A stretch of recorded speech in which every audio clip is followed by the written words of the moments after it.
मनोज जरांगे पाटलांनी राज्य सरकारला पुन्हा एकदा आता अल्टिमेटम दिला।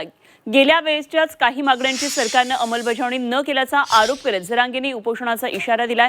जर त्या आधी सरकारने पावलं उचलली नाहीत तर 30 मे पासून अंतरवाली सराटीमध्ये उपोषणाला बसणार असल्याचा इशारा जरांगेंनी सरकारला दिलाय आणि यावरूनच आता ओबीसी नेतेही आक्रमक झालेत।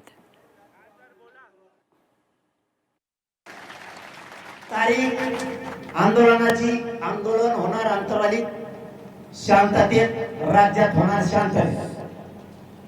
अंतरवालीत आंदोलन होणार। मी 30 मेला अंतरवालीत आमरण उपोषण सुरू करतो। 30 मेला तारीख आपली डिक्लेअर झाली, त्याच्याशिवाय आपल्याला पर्याय नाही। 30 जूनला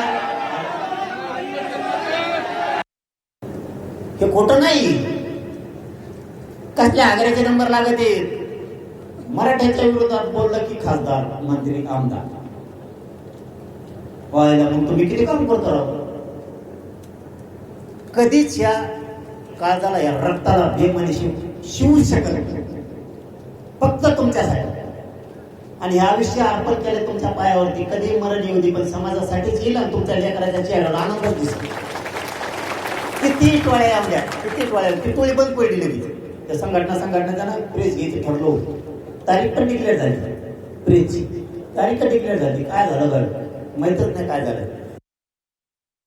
एका मंत्र्याने जो माझ्या विरोधात एका माणसाला 2-2 कोटी रुपये द्यायचे ठरवलं। संघटनेला, एका संघटनेला 2 कोटी जरांगे पाटलाच्या विरोधात बोलायचं।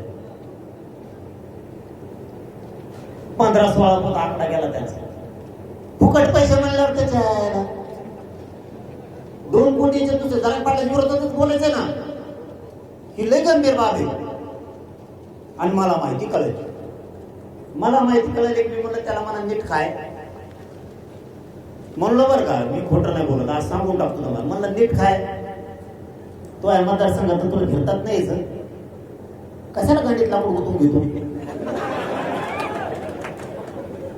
ज्याला 2 कोटी देणार होती तेच माझ्याकडे आहे।